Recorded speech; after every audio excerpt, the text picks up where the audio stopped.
Hey guys, তো দেখো আজকে আমরা করবো হচ্ছে অ্যাপটিটিউড। ঠিক আছে, যারা আমার সম্পর্কে জানো না তাদেরকে বলে দিচ্ছি। আমি অ্যাকচুয়ালি আজকে স্টাডি অফ বেঙ্গলের তরফ থেকে পড়াচ্ছি। আমার 4 ইয়ার এক্সপিরিয়েন্স আছে হচ্ছে ডিএসএ অ্যান্ড অ্যাপটিটিউড পড়ানোর জন্য। ওকে, তো আমি অলরেডি অধ্যয়ন ইন্ডিয়া টেকনোলজি প্রাইভেট লিমিটেডে অলরেডি পড়িয়ে এসেছি, এখনো পড়াচ্ছি। ওকে, তো আজকে আমি পড়াবো তোমাদের জন্য অ্যাপটিটিউড। আমি কিন্তু ডিএসএ অলরেডি দিয়ে দিয়েছি, ডিএসএ টা অবশ্যই তোমরা দেখে নেবে। এবার কিন্তু আমরা আমরা দেখছি অ্যাপটিটিউড। ওকে, অ্যাপটিটিউডটা খুবই ইজি এবং খুবই সহজ জিনিস। ঠিক আছে, অ্যাপটিটিউড যারা জেনে যাবে তারা কিন্তু ম্যাথমেটিক্স এর কোনো ভয় থাকবে না। ঠিক আছে, কোনো চাপ নেই। অ্যাপটিটিউড কিন্তু আমি সেভাবে পড়ানোর চেষ্টা করবো তোমাদেরকে। আজকে জাস্ট ছোট্ট কিছু কিছু জিনিস বলে দিই যেটা তোমরা হয়তো জানো আর অনেকে হয়তো জানো না, সেই জিনিসগুলো আমি একটু রিপিট করে দেবো। ঠিক আছে, জাস্ট একটু ছোট ছোট উপর দিয়ে আজকে চালিয়ে দেবো। ওকে, তো দেখো প্রথমত আমাদের জানতে হবে একটা জিনিস যে আমাদের কাছে how many months in a year consist of the 30 days. 30 দিন কাদের কাছে আমাদের কাছে কাদের কাছে রয়েছে? 30 দিন থাকতে হবে এরকম কাদের কাছে রয়েছে? দেখো তুমি একটা জিনিস ভাবো, ফেব্রুয়ারিকে বাদ দিয়ে বাকি সব কটার কাছে, সব কটা মান্থের কাছে কিন্তু আমাদের কাছে 30 ডেজ আছেই আছে। ভালো করে বুঝো, কারণ কি ফেব্রুয়ারির কাছে অনলি হয় 28 হয়, 29 হয়। সব কটা জানুয়ারি জানুয়ারি থেকে শুরু করে ফেব্রুয়ারিটাকে বাদ দিয়ে এবার তোমার মার্চ থেকে শুরু করে বাকি ডিসেম্বর অবধি সবার কাছে কিন্তু 30 দিন থাকেই থাকে। কারোর কাছে 31 থাকে, নো প্রবলেম, 30 দিন তো সবার কাছে থাকে। তো এটা হিসেব মতন হবে আমাদের কাছে 11। ঠিক আছে, এটা কিন্তু খুব একটা ভাইটাল একটা কোশ্চেন হতে পারে। ঠিক আছে, যে অনেক কম্পিটিটিভ এক্সামে জিজ্ঞাসা করা যায়, যেমন গেট তোমরা যদি কেউ দিয়ে থাকো, বিসিএমসি যেটা কোশ্চেন তাদের যেটা হয় সিইউইটি, ওগুলো দিয়ে থাকলে কিন্তু এরকম কোশ্চেন কিন্তু তারা করে। যেখানে তুমি অ্যাপটিটিউড দেখবে সেখানে কিন্তু এরকম কোশ্চেন করে থাকে। ওকে, নেক্সট দেখো কি বলছে, same question, how many months in a year consist only, এটার উপর জোর দেবে, only only 30 days. Only 30 days মানে কি, কাদের কাছে শুধুমাত্র 30 ডেজ আছে, 31 নয়, 30 ডেজ, সেটা 28ও নয়, 29 নয়, অনলি 30 ডেজ। ঠিক আছে, তাহলে তুমি ভাবো 4 মান্থের কাছে আছে। ঠিক আছে, এটা তোমাদের দায়িত্ব থাকবে, তোমরা খুঁজবে যে 4 মান্থ কি কি হতে পারে। ঠিক আছে, আমি এটা বলবো না, তোমরা অবশ্যই খুঁজবে। আচ্ছা, এবার আমাদের একটা জিনিস জানতে হবে, এই যে আমাদের সোলার সিস্টেম, তোমরা হয়তো নাম শুনেছো সোলার সিস্টেম, হ্যান ত্যান অনেক কিছু শুনেছো। তো এই 365 কি করে আসছে, ডেজ গুলো কি করে আসছে, 366 ডেট কি করে আসছে, সেটা আমাদের জানতে হবে। তো প্রথমত বোঝো, আমাদের যে সোলার সিস্টেম আছে, এটা যদি আমাদের আর্থ হয়, এই যে সূর্য যখন আমাদের চারিদিকে ঘুরছে তখন কতক্ষণে ঘুরছে, 365 1/4, যেটাকে আমরা করলে পাই আমরা অ্যাপ্রক্সিমেট 365 ডেজ 5 hours 48 মিনিট। ওকে, যেটা আমাদের কাছে অ্যাকচুয়ালি আমরা বলি 365 ডেজ 6 আওয়ার্স। ওকে, 6 আওয়ার্স, এইটা হচ্ছে আমাদের কাছে টোটাল একটা অ্যাপ্রক্সিমেট ডেট। ওকে, একটা জিনিস আমি তোমাকে বলে দিচ্ছি, দেখো আমাদের সোলার সিস্টেমে কিন্তু কোনো কিছু ঠিকঠাক নয়। এটা কিন্তু আমি পরবর্তীকালে আরো বলবো, যখন আমি ভিডিও পুরোপুরি একদম ইন ডেপথ যখন বোঝাবো, তখন পুরোপুরি সোলার সিস্টেমে বোঝানোর চেষ্টা করবো কেন আমাদের সোলার সিস্টেম এবং কেন আমাদের যে সেঞ্চুরি চলছে এগুলো একটাও ঠিক নয়। আমরা যা দেখছি যা পড়ছি সব ভুল, এটা কেন হচ্ছে সবকিছু আমি বলবো ইন ডেপথে। ওকে, নো প্রবলেম, আজকে শুধু একটু নলেজ নিয়ে নেন। তো 365 ডেজটা আছে অ্যান্ড 6 আওয়ার আছে, তো আমরা শুধু 365 ডেজটাকেই ধরি। এটা কিন্তু আমাদের কাছে কোনো লিপিয়ার, এটা নর্মাল ডেজ। ঠিক আছে, 365 ডেজ। ওকে, এটা নর্মাল ডেজ। ওকে, এবার এই যে 6 আওয়ার দেখো, আমি 4 বার 6 আওয়ার লিখেছি। এটা কেন লিখেছি, এই 6 আওয়ার থেকে কিন্তু আমাদের কাছে লিপিয়ার অ্যাকচুয়ালি আসে। ঠিক আছে, এই যে চারবার যখন 365 ডেজটা পুরোপুরি কমপ্লিট করে, তখন ধরো 24 আওয়ার্স হয়। 4 মাল্টিপ্লিকেশন 6 আওয়ার্স করে, তখন কত হচ্ছে 24 আওয়ার্স, যেটা একটা ডেজ আমরা এক্সট্রা পাই। ওই ডেজটা হচ্ছে আমাদের কাছে 366 ডেজ। বোঝা গেল? এই কারণে কিন্তু আমাদের 366 ডে এরকম ভাবে আসে যে আমাদের এক্সট্রা যে ডেটটা থাকে সেটার কারণে কিন্তু আমরা 366 ডেজটা পাই। আর আমরা নর্মালি কিন্তু এটার উপরে আমরা চলি। ওকে, বোঝা গেল? এবার এইখানে একটা জিনিস আছে যে আমরা কিন্তু এখনো অবধি অ্যাডভান্সে চলছি। ঠিক আছে, মানে আমাদের ধরো যদি আজকে আমাদের হয় মন্ডে, তাহলে আমরা কিন্তু টুইসডে, সরি, আমাদের যদি ধরো আজকে হচ্ছে মন্ডে, তাহলে কিন্তু আমাদের অ্যাকচুয়াল হওয়া উচিত ছিল আজকে সানডেতে। ঠিক আছে, কিন্তু আমরা একদিন একটু আগে চলছি, কারণ আমাদের কোন রকম গণনা ঠিক নেই। গণনা ঠিক নেই মিনস আমি বলতে চাইছি, ধরো যে 48 মিনিট যেটা আছে, এরপর কিছু সেকেন্ডস হয়, কখনো কখনো 38 সেকেন্ড হয়, 32 সেকেন্ড হয়। এই যে 48 যেটা আছে, এটা কিন্তু অল টাইম চেঞ্জেস হয়, মানে 45 হয়, 32 হয়, 33 হয়, মানে কি তুমি পুরোপুরি এখানে ঠিকভাবে বলতে পারবে না যে আমরা অ্যাকচুয়াল কোন জায়গাটায় পড়েছি। ঠিক আছে, এই কারণে কিন্তু আমাদের টোটাল গণনা কিন্তু পুরোপুরি ভুল হয়। কিন্তু আমরা এটাকে মেনে নিতে হবে, কারণ আমাদের থিওরিটিক্যালি এটাকে ভাবতে হবে, আমাদেরকে দিন গুনতে হবে, এই কারণে কিন্তু আমরা এইটাকে ফলো করি। এবার তোমরা একটা জিনিস ভাবো, তোমরা একটা জিনিস ভালো করে ভাবো, ধরো কারো জন্ম হলো 19 নয়, 1796-এ। ওকে, 1796-এ কারো জন্ম হলো। এবার সেটা হচ্ছে অ্যাকচুয়ালি একটা লিপ ইয়ার। ঠিক আছে, 1796 হচ্ছে ফেব্রুয়ারি মাসে 29 ফেব্রুয়ারিতে জন্ম হলো। আমি লিখে দিচ্ছি, পুরোপুরি ক্লিয়ার ভাবে বুঝতে পারবে।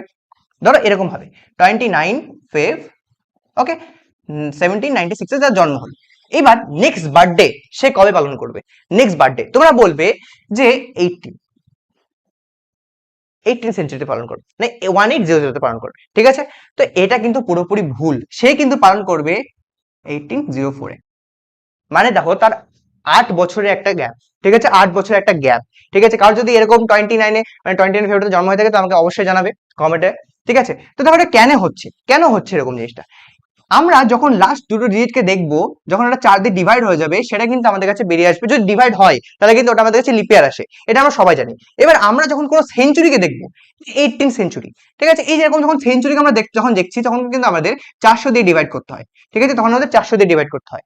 ওকে, তো এ দেখো এবার যদি তোমরা দেখো যে এটা কিন্তু আমাদের 400 দিয়ে ডিভাইড হচ্ছে না ঠিকভাবে, অ্যান্ড এটা কিন্তু 4 দিয়ে আমাদের ডিভাইড হচ্ছে না।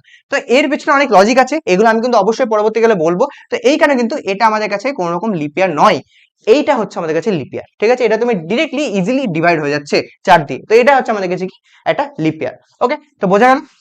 এবার দেখো অড ডেজ জিনিসটা কি, আমরা অনেক সময় শুনবো অড ডেজ, এগুলো আমি আরো ভালোভাবে এক্সপ্লেন করবো, আমি জাস্ট আজকে বোঝানোর জন্য এটা বলে দিচ্ছি। অড ডেজ জিনিসটা কি, অড ডেজ মিনস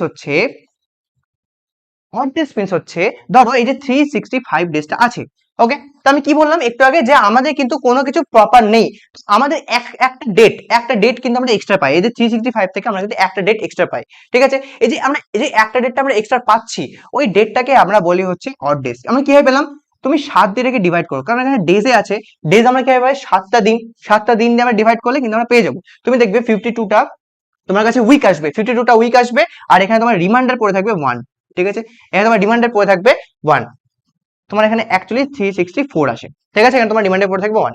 এটাকে বলা হয় অড ডেজ, মানে তোমার কাছে যেটা রিমাইন্ডার হিসেবে পড়ে থাকছে সেটা কিন্তু তোমার কাছে কি হচ্ছে, অড ডেজ হচ্ছে। এবার ধরো 366 এর ক্ষেত্রে 366 এর ক্ষেত্রে এবার ধরো 366 এর ক্ষেত্রে অড ডেজ কি হবে, অড ডেজ হবে একটা বেশি, কারণ এখানে একটা ডেজ এক্সট্রা আছে, স্বাভাবিক ব্যাপার। তো এখানে কি হচ্ছে, 2 ডেজ হচ্ছে আমাদের কাছে অড ডেজ। তোমরা এটা কিন্তু ভালো করে দেখে রাখবে যে 365 এর জন্য কিন্তু একটা হচ্ছে অড ডেজ আছে, ঠিক আছে, একটা হচ্ছে অড ডেজ আছে।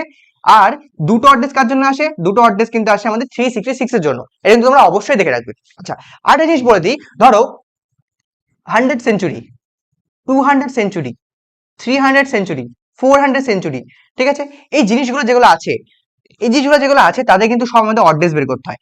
অড ডেজ বের করলে কিন্তু তোমাদের কি পেতে পারো, অড ডেজ বের করলে কিন্তু তোমাদের কবে জন্ম, অর্থাৎ ধরো ধরো তুমি আজকে তোমার বন্ধুর একটা ডেট অফ বার্থটা নিলে, যে ও বললো যে আমি 3 মার্চ 2007 জন্মেছি, এরকম বললো, ঠিক আছে। তো আমাকে কি করতে হবে, এখানে আমাকে বলতে হবে ও অ্যাকচুয়ালি কোন দিনে জন্মেছে সেটা আমাকে বলতে হবে। তো ওর জন্য আমাদের দরকার হচ্ছে অড ডেজ। ওই অড ডেজ আমি আজকে লিখে দিচ্ছি, বাট নেক্সট দিন যখন থেকে আমরা প্রপার ভাবে পড়া শুরু করব, তখন কিন্তু অবশ্যই আমরা এগুলো ভালোভাবে দেখবো, ঠিক আছে। দেখো আজকে আমি জাস্ট একটা তোমাদের ডেমোর জন্য দেখে দিচ্ছি যে আমাদের অ্যাপটিটিউড কিরকম হতে পারে। তোমাদের হয়তো এখানে অনেক কঠিন লাগতে পারে, কিন্তু অ্যাকচুয়ালি অনেক অনেক অনেক সহজ হচ্ছে তোমার অ্যাপটিটিউড, ঠিক আছে। তো 100 ধরো 5টা হচ্ছে অড ডেজ হয়, 200তে 1 অড ডেজ, তারপরে 300তে হয়, সরি এখানে 200তে অ্যাকচুয়ালি 3 অড ডেজ হয়, 300তে হচ্ছে 1 অড ডেজ, ঠিক আছে, অড ডেজ, আর 400তে 0, এইভাবে কিন্তু রিপিট হয়। 500তে আবার সেই সেম ভাবে তোমার 5টা, 600তে 3টে, 700তে 1টা, 800তে কিন্তু 0, আবার সেম ভাবে 900তে কিন্তু 5টা, 1000-এ কিন্তু 3টে, তারপরে হচ্ছে 1100-তে হচ্ছে তোমার একটা, আবার 1200-তে কিন্তু 0টা। এভাবে কিন্তু বারবার রিপিট হতে অল টাইম রিপিট হতে থাকে। দেখো এই জিনিসগুলো কিন্তু আমি আবার বলবো, তুমি চাপ নিবে মানে এইগুলো কোনো চাপ নিবে মানে, এগুলো অবশ্যই আমি বলবো, ঠিক আছে। তো যেটা বলছিলাম, ধরো কেউ বললো যে আমার 3 মার্চ 2007 জন্ম, তো আমি কি করে বের করব তার যে ওই ওই সে কোন দিনে জন্মেছে। তার জন্য আমাদের দরকার হচ্ছে এই 2000-এর, ফার্স্ট আমাকে বের করতে হবে কি 2000-এর অ্যাকচুয়ালি কতগুলো অড ডেজ বের হচ্ছে। তারপর আগে বের করতে হবে এই যে পরে যেটা আছে, ধরো 7 আছে, 7-এর আগে কি আছে 6, ছ দিনের, সরি 6টা ইয়ারের কতগুলো অড ডেজ হচ্ছে সেটা বের করতে হবে। এন্ড দেন তারপরে আমরা কিন্তু এখানে যোগফোগ করে আমরা কিন্তু বলে দিতে পারবো সে কোন দিনে জন্মেছে, ঠিক আছে। এই সমস্ত কিন্তু কিছু কিন্তু আমি অবশ্যই দেখাবো, এগুলো জাস্ট আজকে আমাদের এক্সাম্পল হিসেবে ছিল। তোমরা জাস্ট মাথায় রাখবে 365 এর ডেজের জন্য আমাদের একটা অড ডেজ হয়, আর 366 ডেজের জন্য আমাদের দুটো অড ডেজ হয়, ঠিক আছে। দেখো আমি আবারও বলছি, অ্যাপটিটিউড হচ্ছে সবচেয়ে ইজি। আজ হয়তো তোমাদের কঠিন মনে হতে পারে, কারণ আজকে আমি তেমন কিছু বলিনি, কারণ আমি অনেকটা ডিপে যাইনি। আমি যখন সোলার সিস্টেম তোমাদের বোঝাবো যে সোলার সিস্টেম অ্যাকচুয়ালি কিভাবে ওয়ার্ক করছে, অ্যাকচুয়ালি কেন আমি বললাম যে এগুলো সব ভুল, এগুলো আমরা কিভাবে থিওরিটিক্যালি প্রুভ করতে পারি, সবকিছু কিন্তু আমি পরবর্তীকালে যতগুলো ভিডিও আসবে সেই ভিডিওর মাধ্যমে কিন্তু আমি অবশ্যই জানাবো তোমাদেরকে। ওকে, তো আজকের মতো এইটুকুই দেখাচ্ছি। ওকে, আবার দেখা হবে তোমাদের সাথে, বাই, আবার সেই অ্যাপটিটিউডের কাছে তোমাদের দেখা হবে। ওকে।